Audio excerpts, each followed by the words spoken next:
Hello and welcome to Lavneesh Sir की class. This is Directorate of Education GNCT of Delhi's worksheet number 8, and it is for class 8 students. It has taken from the subject science, and we will learn and understand the topic microorganisms in this worksheet.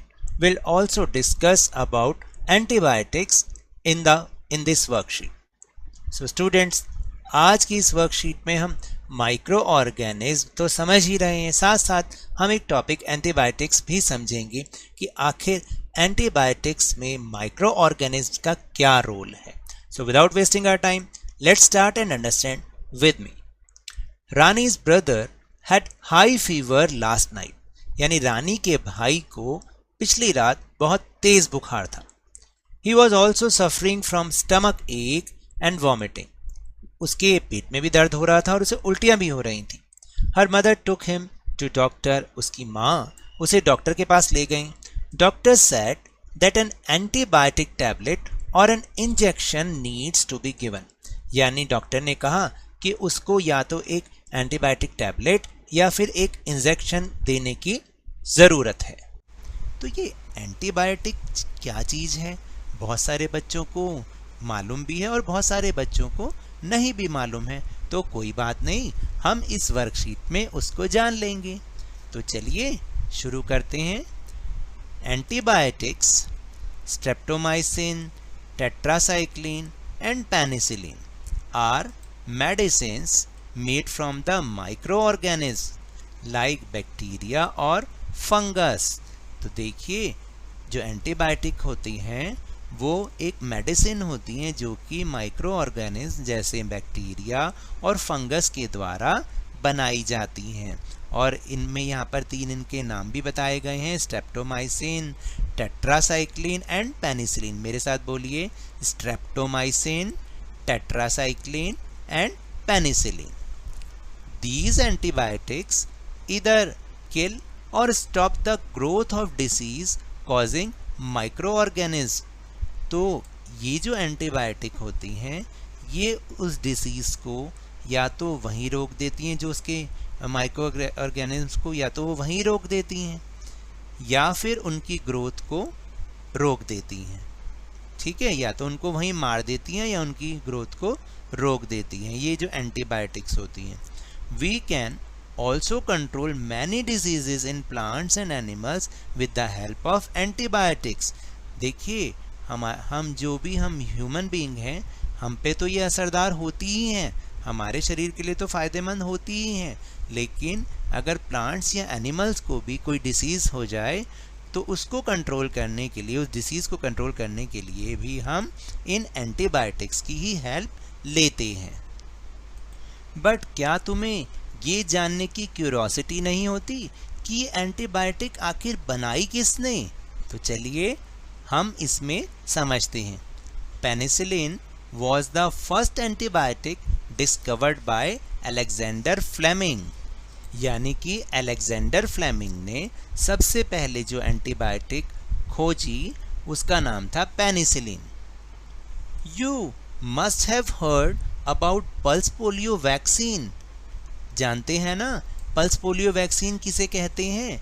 जब ये corona नहीं था, अभी तो corona के कारण सबका ध्यान कोरोना पर ही है, तो लेकिन जब ये नहीं था, याद कीजिए, हर ट्राइमेस्टर पर यानी 3 माह के बाद, 3 महीने के बाद ये पल्स पोलियो अभियान होता था, कैंपेन होता था.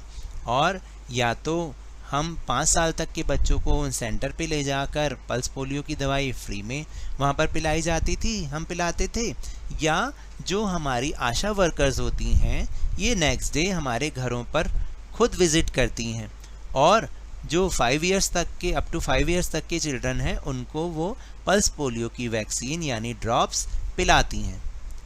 और कोरोना वैक्सीन इन न्यूज़पेपर और टेलीविज़न, आपने तो बहुत सुना है ना, आजकल तो इसी की ही बात चल रही है, चाहे न्यूज़पेपर हो चाहे टेलीविज़न हो, कोरोना वैक्सीन की ही बात चल रही है. तो कोई ना कोई वैक्सीन अवश्य मिल जाएगी.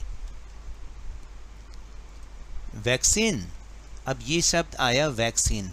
Vaccine is a process in which the dead or inactive microorganism or their products similar to disease causing microorganisms are injected or introduced in our body. तो समझ में आया कुछ? वैक्सीनेशन एक प्रोसेस है जिसमें जो माइक्रो ऑर्गेनिज्म, जो इनएक्टिव माइक्रो ऑर्गेनिज्म होते हैं या डेड माइक्रो ऑर्गेनिज्म होते हैं, उन्हें हमारी बॉडी के अंदर इंजेक्ट किया जाता है। और फिर क्या होता है कि हमारी जो बॉडी है, अभी हम आगे भी इसमें पढ़ेंगे कि हमारी बॉडी जो है एंटीबॉडीज़ बनाना शुरू कर देती है उस जो डेड या इनएक्टिव माइक्रो ऑर्गेनिज्म होती हैं उससे लड़ने के लिए, और फिर वो हमेशा के लिए हमारे शरीर में एंटीबॉडी बन जाती है और हमारा शरीर स्ट्रांग हो जाता है। अभी आगे हम पढ़ भी रहे हैं। This helps the body to prepare its defence mechanism. देखिए हमारे शरीर में भी एक डिफेंस मैकेनिज्म काम करता है। यदि कोई बीमारी के कीटाणु हमारे शरीर में आ भी जाते हैं तो हमारा शरीर क्या करता है कि जिनकी इम्यूनिटी अच्छी होती है उनका शरीर खुद से एंटीबॉडीज़ बनाता है और उनसे लड़के उन्हें ख़त्म कर देता है। नहीं तो उसके लिए फिर हमें इंजेक्शन लगवाना पड़ता है, यानी वैक्सीन लेनी पड़ती है, और उसमें क्या होता है कि हमारे शरीर में वही जो डेड या इनएक्टिव माइक्रो ऑर्गेनिज्म को डाला जाता है। फिर हमारा बॉडी जो है वो एंटीबॉडीज़ बनाता है और उनसे लड़ता है। आगे लिखा भी antibodies to be able to fight against the diseases in future, और फ्यूचर में उस वाली बीमारी से लड़ने के लिए हमारा शरीर हमेशा तैयार हो जाता है। दस makes us immune against disease, और हमारे शरीर में उस डिसीज़ को से लड़ने की इम्यूनिटी डेवलप हो जाती है। Small children are vaccinated at young age so that their body prepares itself to fight against the diseases. इसलिए जो स्मॉल चिल्ड्रन होते हैं उन्हें बचपन में, यंग एज में ही वैक्सीनेशन करवा दिया जाता है ताकि उनकी बॉडी जो है किसी भी डिसीज़ से लड़ने के लिए तैयार हो जाए। और फिर लास्ट फैक्ट है, Edward Jenner discovered the vaccine for small pox for the first time. क्या नाम था? Edward Jenner. उन्होंने स्मॉल पॉक्स की जो वैक्सीन थी उसको खोजा था, उसको डिस्कवर किया था सबसे पहले। तो now let's move our question answer section. First question is what are antibiotics? Answer is antibiotics are the medicines made from the microorganisms like bacteria or fungus. Second question is who discovered antibiotics for the first time? बताइए, अभी अभी हमने तो पढ़ा था। Yes, Alexander Fleming discovered antibodies for the first time, antibiotics for the first time. The name is penicillin. तो आपको पता चल गया अलेक्जेंडर फ्लेमिंग था वह व्यक्ति। Question number 3 is how does an antibiotic work? यानी एक एंटीबायोटिक किस तरह से काम करती है? तो antibiotics are medicines that help stop infection caused by bacteria, यानी बैक्टीरिया से होने वाले इन्फेक्शंस को रोकने के लिए एंटीबायोटिक्स जो हैं वो काम करती है। दे इधर किल और stop the growth of disease causing micro organism, यानी इसका मतलब है कि वो जो डिसीज़ के जो भी उसके माइक्रो ऑर्गेनिज्म बैक्टीरिया वगैरह होते हैं उनको या तो वो वहीं मार देता है या फिर उनकी ग्रोथ को स्टॉप कर देता है। And the last question is question number 4, what is vaccination? Can you ask your parents and write the names of few vaccines that were given to you? आपको ही बताना है वैक्सीनेशन किसे कहते हैं, और आप अपने मम्मी पापा से उनकी हेल्प से ये पूछ सकते हैं कि आपको बचपन में कौन कौन सी वैक्सीन्स दी गई थी। तो answer is vaccination is a process in which the dead or inactive micro organism or their products similar to disease causing micro organism are injected or introduced in our body. This helps the body to prepare its defense mechanism, antibodies, to be able against the disease in future. Thus makes us immune against the disease. ये तो अभी हमने समझा ही था। तो we got the vaccine, these vaccine during childhood. हमें ये जो नीचे लिखी हुई वैक्सीन है ये चाइल्डहुड में दी जाती हैं अक्सर।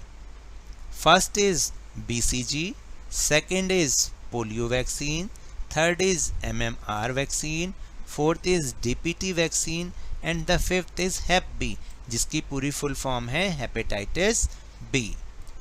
तो now that's all for this worksheet. अगर मेरे इस तरह समझाने से आपको थोड़ा सा भी समझ में आया हो तो इस चैनल को ज़्यादा से ज़्यादा सब्सक्राइब कीजिए, लाइक कीजिए और बहुत ही ज़्यादा शेयर कीजिए और मेरे साथ इसी तरह वर्कशीट को समझते रहिए, लेकिन ध्यान और मन लगाकर ज़रूर पढ़ते रहिए। Thank you very much.